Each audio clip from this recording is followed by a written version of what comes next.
Sometimes it's hard to face reality. Oh, oh, even though you might get mad at me. Oh, oh, sometimes it's hard to face reality. Don't be afraid to stand. What's going on, YouTube? This is Logan Oren.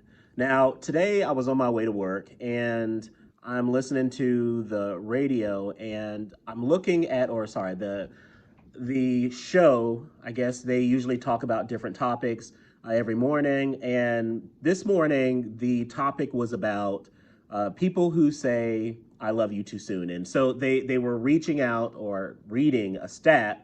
I don't know where the stat came from, but the stat was basically saying that 7% of the people surveyed, 7% of the people said that they have said "I love you" to their date, to a date on the first date, on the first night, and so they were talking about this, and of course, people are going to have mixed feelings about it, but for the most part, most people are going to be on the same page as far as how they feel about this particular thing.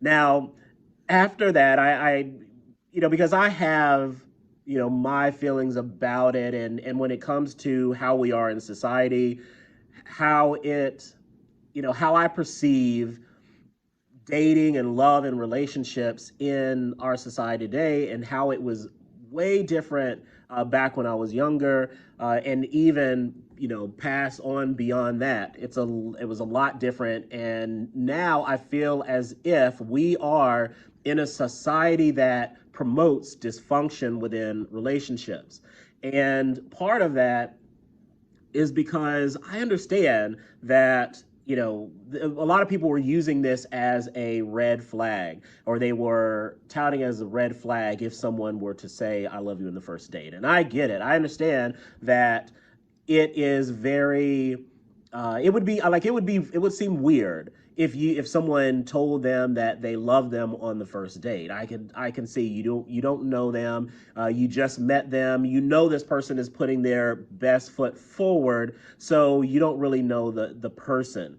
And I can see how, yes, I don't want to say it's a red flag, but it's something that, at least a yellow flag. It's something that should bring up your attention to make you wonder, okay, well, why is this person telling me that they love me on the first date and we have never done anything outside of this date?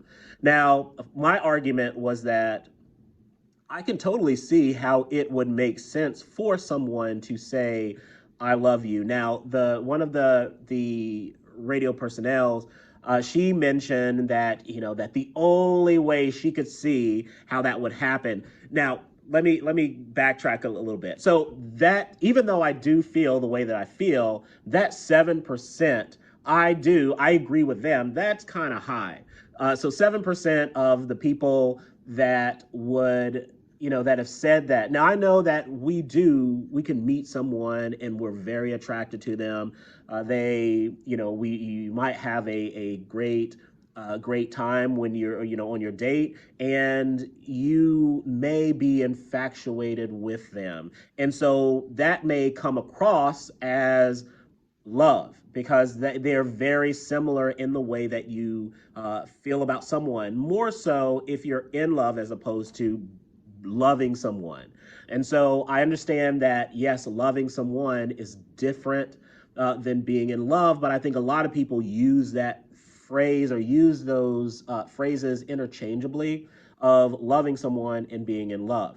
So the lady, she said the only way that she could see that happening, and I agree with her, is, well, she said that if they knew each other before.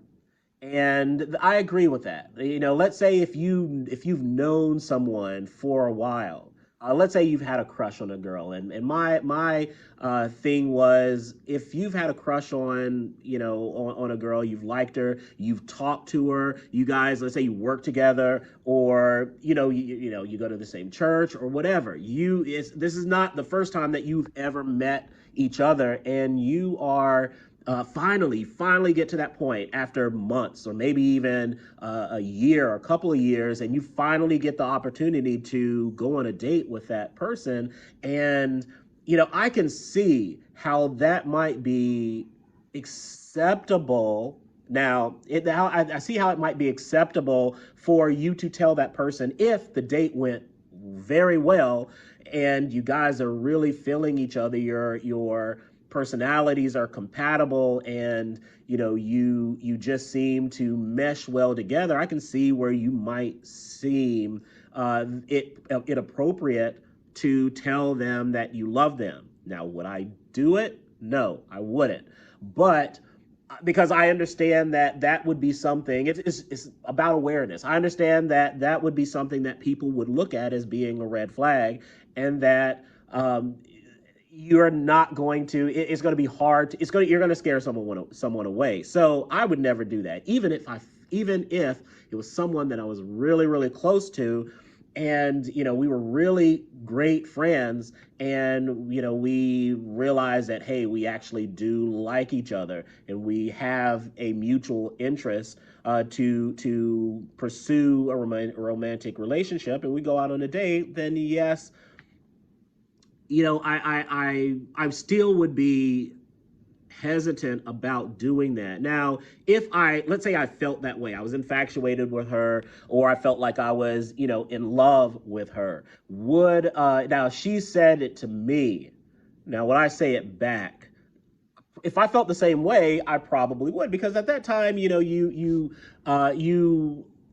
each other, and there is no fear, or there should be no fear, that that there's this manipulation that's going on, or this, what they call love bombing, which, that's what made me decide to make this video, was because after after they cut to commercials, so that segment was over, I started looking up videos, and I looked up a video talking about red flags for dating, or of love bombing. Explain the explanation of love bombing. And I've always had this issue with love bombing and the concept of it, because I already said I feel like we are in a society that promotes dysfunction in relationships.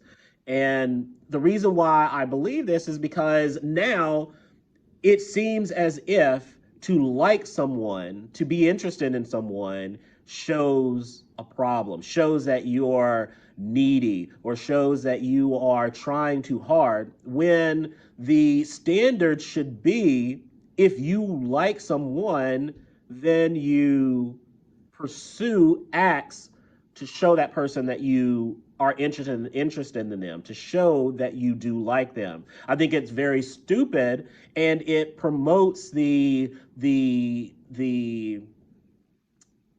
what would you call it? I think it promotes the idea and the practice of people faking it to make it in relationships. And so it becomes easy, because if everything is like opposites, opposite day within dating, where just because if you like someone, you're supposed to act like you don't like them, because that's supposed to make the other person want you more, because you're supposed to whatever.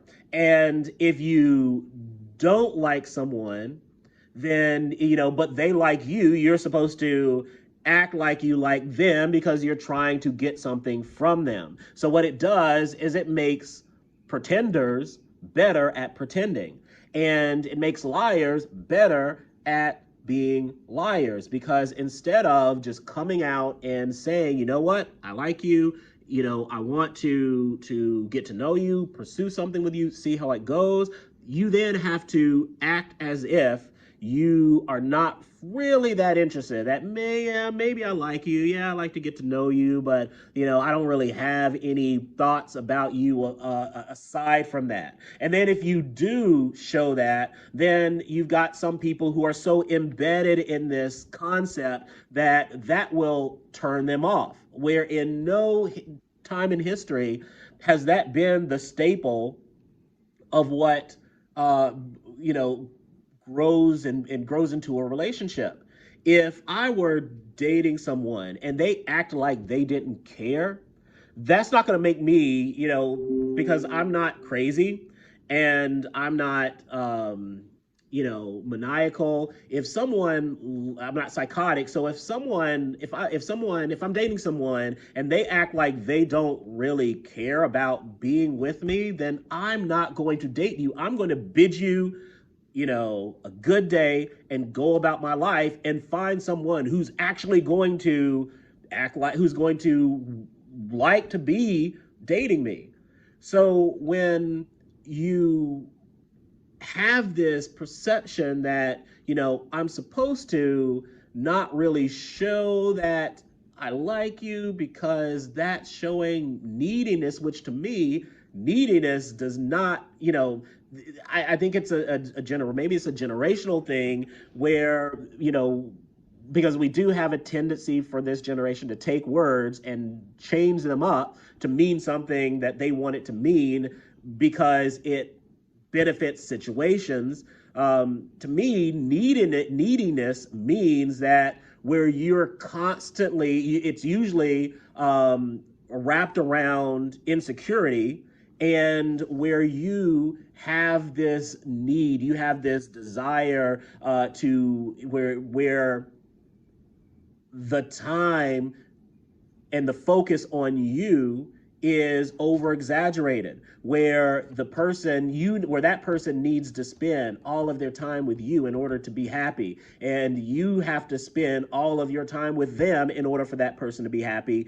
That is neediness to me. And if you can't step back from the relationship and you can't do your own thing within reason, then I feel like that is where neediness actually comes into play. But now, if you just show that you really like someone, that if you, let's say, you text them more than one time during the day, that's needy. Or if they text you and you text them right back, that's considered neediness. That's not neediness, that's just communication. But yet you'll have people that will complain about communicating and how communication is horrible. So, it just, really struck a chord with me when I was listening to the radio, and, they're talking about that, and I get it, and I understand that it can be concerning if someone, like, if you just met each other, let's say blind date, or if you barely know each other and you go on a date, for you to say that, because you're going to wonder, well, why are they saying that they love me so early and they don't really know, they haven't had the time. Because I do agree that there is a difference between loving someone and being in love. Loving someone is a deeper, it's a deeper concept, it's a deeper feeling, it's a deeper emotion, as opposed to being in love or feeling in love with someone. It's like those beginning stages. It's that infatuation. And so when I know that there are girls, and I'm not going to lie, I'm very romantic at heart. And even though I'm very kind of stoic and I am usually kind of serious all the time, I grew up in the time where being romantic was that's how you got women, to do. So that's why, I fantasize about things like, now I don't, I fantasize about things like serenading women. And, there's, a girl that I'm interested, that I work with, and I thought about, hey, if I had an inkling that she was interested, then I would go all out. And the way that I would ask her out would be to go and serenade her. And so, as I'm thinking about this possibility. So I go and I learn how to play Just Friends. I think that's the name of the song, the music, Soul Child song from back in the day. I went and learned how to play that on my guitar. I still suck at it. I'm not the best at it. And I can't sing, but I would go and I would, like, I'd show up at work, whip out the guitar, play it, and then the rest would be history. So that's the kind of guy that I am. So when I think about how you get women and how you get girls to be interested in you, like these are the things that come to my mind. And I understand that there's ways to go overboard, and where it might come off as being like weird. Now, I don't like how they do these things where it means nothing, like when high school kids go out and they do these prom proposals where they make this huge big deal about asking someone to prom. They make this whole huge, stage and an event to do that. I think that those things are ridiculous and they're meaningless, and they do them because it's popular and because they'll record it and they'll put it online and social media and they'll get likes for it. So I remember someone posted on like a church website of mine, for my church. Someone posted a video of someone doing like a promposal, to the where a guy asked this guy this girl to the prom, and he was like, like, this is the kind of guy that I want to show up to my daughter's house. And I wanted to respond back and comment on it. I mean, I don't, because one, I know that this is a meaningless gesture, and it's only done because they're going to record it and they're going to put it online for clout. That's it. It's not that it was meaningful to them. Like, to me, the meaningful thing would be, hey, I made the decision to go out and ask this girl out to the prom. And this is a girl that I like, or this is at least the girl that I want to go to the prom with. And the momentous thing, or the thing that you're going to remember, is whether or not she said yes. Now, yes, there are things that are, you know, yeah, you want to do things that are special. But even when I proposed to my ex-wife, I had that planned out. I had everything planned out, and like I said, I'm from an era where that's how you did things. You did things to be romantic. So I went and I learned how to play the song "Suffocate," and how does it? Who sings it? I don't remember who sings it, but I can't breathe when you're touching me. I can't breathe when you're whatever. I told you I can't sing, but it's so I learned how to play that. And what I was gonna do was, so I told, like, her parents knew that I was gonna propose to her, and like, they left. And what I was gonna do, I had planned on visiting her. So she lived in New Jersey at that time, and she thought that I was flying in on the next day. So what I did, I flew up early, and what I was going to do was I was going to go out into the yard, to the driveway, and I had like candles, that were they were surrounding me, and I was going to go knock on the door and wait till she came out. And once she came out, it was going to be me, standing outside. This was at night, and I was going to start playing, for her and sing to her, and then after, I was going to get down on my knee, propose, and that's how I planned to do it. Now, did it work out that way? No, it didn't, because this was in December in New Jersey, and it was freezing cold, and it was so cold and so windy that the candles would not light. And so and not only that, it was so cold that I could not, like, my hands were freezing. I couldn't even strum I couldn't even strum the guitar. I couldn't even play the guitar. it was just so painful, and my hands were just like stiff. So I had so so that didn't work out, but that's was at least meaningful, and I didn't record it. I didn't feel the need to record it. And even though, social media was around and YouTube was still, had already blown up by then, and it was a normal, I guess, part of people's lives, maybe not as normal as it is, where everybody had their own, channel where they were making money off of it. And that's, what they did, but it was still big at the same time. But I could have done that, but I didn't. There was nothing within me that wanted me to record it. Yes, it would have been a nice memento, sorry, to have, to keep later on. But it just wasn't in my mind to do that. So anyway, it just, summing things up, that I just don't understand why we are in a society where we love to not care about people. Like, we love to be fake, and not only to love to be fake, but we also don't like it when we are true about our intentions.